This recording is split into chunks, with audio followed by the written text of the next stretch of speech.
میں آپ کو ایک حدیث عبرت سنانے والی ہوں۔ ایک دن مدنی آقا سرکار دو جہاں صلی اللہ علیہ وسلم نے حضرت ابو ہریرہ رضی اللہ تعالیٰ عنہ کا ہاتھ پکڑ کر اور ایک ایسے گھوڑے پر لا کر کھڑا کیا جہاں مردوں کی کھوپڑیاں، نجاست کا ڈھیر اور پھٹے پرانے کپڑے پڑے ہوئے تھے۔ فرمایا، اے ابو ہریرہ، دیکھیے دنیا کی حقیقت ہے۔ ایک دن وہ تھا کہ ان کھوپڑیوں میں تمہاری طرح بہت سی آوازیں، امیدیں جوش مار رہی تھیں اور ہر صبح حس سے بھری ہوئی تھیں، اور آج دیکھو کس برے حال میں گھوڑے پر پڑی ہیں۔ چند دنوں میں مٹی ہو جائیں گی، ان کا نشان بھی نہ رہے گا۔ اور دیکھو یہ غلاظت اور فضلہ جو تمہیں نظر آ رہا ہے، وہ غذا ہے جس کو پیٹ کے اندر بھرنے میں حلال و حرام کا فرق بھی نہ تھا۔ ایک دن تھا کہ رنگ و رنگ کے کھانے بن کر تمہارے پیٹ میں تھے، اور آج یہاں گھوڑے پر کس گندگی کے حالات میں پڑے ہیں کہ اس کی بو سے لوگ بھاگتے ہیں اور کھانستے ہیں۔ اور دیکھو یہ پھٹے پرانے چتڑے کسی وقت تمہارے چمک و دمک والے لباس تھے، اور آج ان کو ہوائیں ادھر ادھر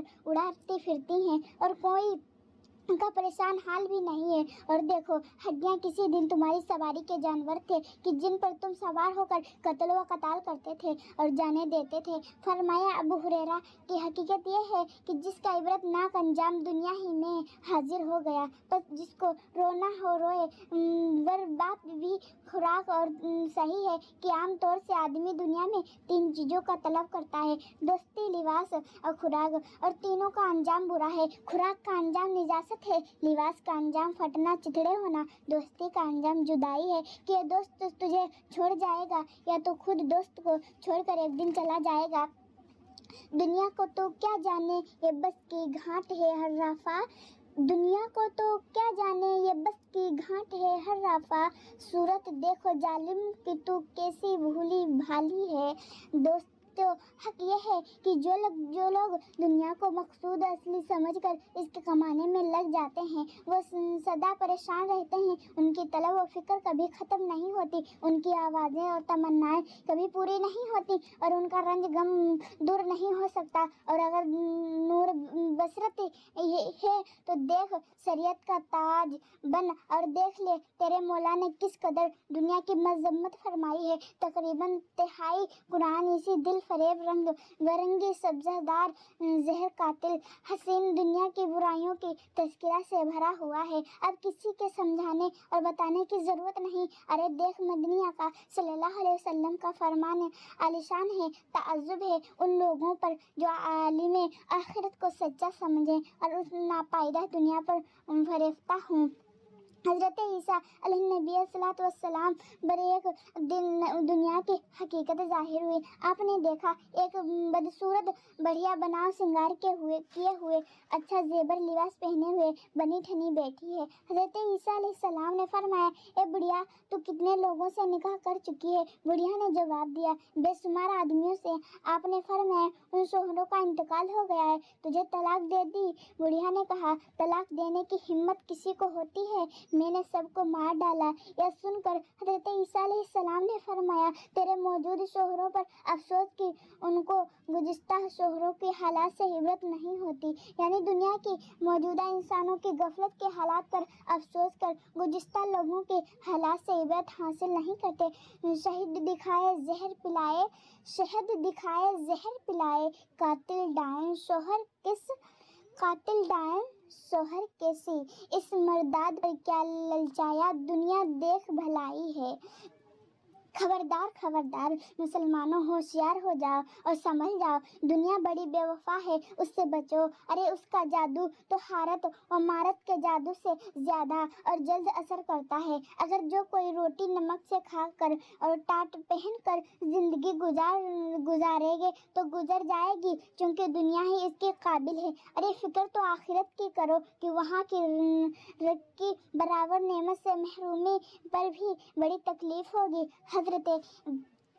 دنیا کی مثال حضرت امام غزالی دنیا کی مثال بیان کرتے ہوئے فرماتے ہیں، دنیا کی مثال ایسی ہے جیسے کہ کسی مہمان نواز نے اپنے مکان آراستہ کیا اور خوب سجایا اور سجا کر مہمانوں کو بلایا اور ان کو اس میں بٹھا کر عطر و خوشبو اور پھولوں سے بھرا ہوا ایک طبق یا ڈھیر ان کے سامنے رکھ دیا۔ اب ظاہر ہے کہ میزبان کا مطلب اس سے یہ ہے کہ ٹرے میں رکھے ہوئے پھولوں کو سونگھے اور اپنے پاس والوں کے آگے سرکا دودھ بھی اسی طرح خوشبو سونگھے اور برابر والوں کو سامنے کر دے۔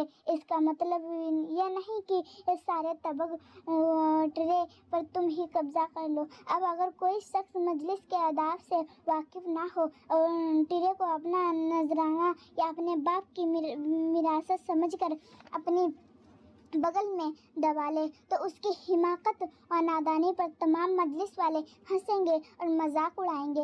اس کے بعد نتیجہ یہ ہوگا کہ مکان کا مالک زبردستی اس سے طباخ و ٹرے چھین کر دوسروں کے سامنے رکھے گا۔ اب تم خود ہی سوچو کہ اس وقت کیسی ندامت اور شرمندگی ہوگی۔ اس طرح دنیا اللہ تعالیٰ کی میزبانی کی جگہ ہے کہ یہاں آخرت کے مسافر اور ضرورت کے مطابق اس طرح نفع اٹھائیں جس طرح ادھار یا کرائے کی چیزوں سے نفع اٹھاتے ہیں اور اپنی ضرورتوں کو پورا کریں۔ اس کے بعد نجوسی دوسروں کے حوالے کر دیں۔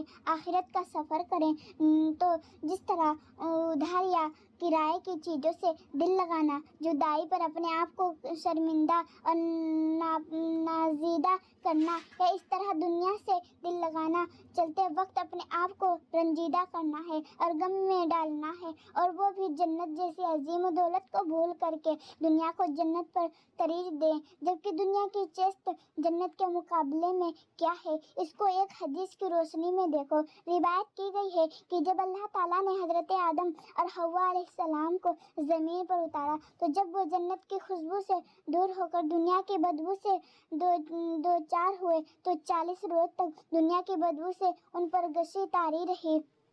وہ تو نہایت سستا سودا بیچ رہے ہیں جنت کا، وہ تو نہایت سستا سودا بیچ رہے ہیں جنت کا۔ ہم مفلس کیا مول چکائیں، اپنے ہاتھ ہیں خالی ہیں۔ یہ جتنے روحانی امراض ہمارے اسلامی بھائیوں کے اندر پائے جا رہے ہیں، خود وہ دنیا کی محبت ہو یا مال دولت کی محبت یا نماز روزہ سے دوری، اسلام اور اہل اسلام، علم اور اہل علم سے دور بھاگنا وغیرہ، دیکھنا یہ ہے کہ ان ہلاک کرنے والے مرضوں کا سبب اس لیے کیا ہے کیونکہ جب تک اس کو دور نہیں کرو گے تب تک یہ امراض دور نہیں ہوں گے۔ اور خوب یاد رکھو کہ ان تمام مرضوں کا سبب اگر یہ ہے تو غفلت ہے۔ غفلت ایسا برا امراض ہے کہ جس کے سبب سے انسان اللہ تعالیٰ کی نافرمانی پر نافرمانی کرتا چلا جاتا ہے اور اس کو احساس تک نہیں ہوتا، اور یہ بات ظاہر ہے کہ صغیرہ کے اصرار یعنی برابر کرنے سے وہ کبیرہ ہو جاتا ہے۔ جس طرح حکیموں اور ڈاکٹروں نے قبض اور بدہضمی کو امراض کہا ہے، یعنی تمام مرضوں کی جڑ، اسی طرح روحانی معالجوں کو نظر میں غفلت ایک ایسی باطنی مرض ہے جو تمام مرضوں کی جڑ۔ شاید اکثر انسان اس مرض میں مبتلا اور علاج کے محتاج ہیں۔ یہ غفلت باطنی مرض جسمانی مرض، جڑا بخار، پھوڑا پھنسی سے کئی وجہ سے زیادہ خطرناک ہے۔ ایک تو اس وجہ سے کہ بدن کے امراض نظر آتے ہیں اور یہ نظر نہیں آتا۔ اس کی مثال آپ ایسے بھی سمجھ سکتے ہیں جیسے کہ کسی شخص کے چہرے پر برس کے سفید داغ ہوں اور اتفاق سے آئینہ بھی موجود نہ ہو جس میں اپنا منہ دیکھ کر امراض معلوم کر سکے، اور دوسرے کے بتانے پر اس کو یقین بھی نہیں۔ ارے ہائے، اب دن بدن اس کا مرض بڑھتا جائے۔ یہی حال غافل کا ہے، خود اسے غفلت کی خبر نہیں اور دوسروں کو بتانے پر اعتبار نہیں۔ دوسرے پر یہ غفلت کا مرض یہ اس لیے خطرناک ہے کہ اس مرض کا نتیجہ و انجام انسان نے دیکھا نہیں۔ جسمانی مرض کا نتیجہ سامنے ہوتا ہے، اس لیے اس کا علاج کسی کوشش بھی کرتا ہے۔ تیسری وجہ سے جو سب سے بڑی ہے وہ یہ ہے کہ اس امراض و غفلت کا بظاہر کوئی علاج نہیں نظر آتا، چونکہ اس مرض غفلت و محبت دنیا کی جو حکیم و ڈاکٹر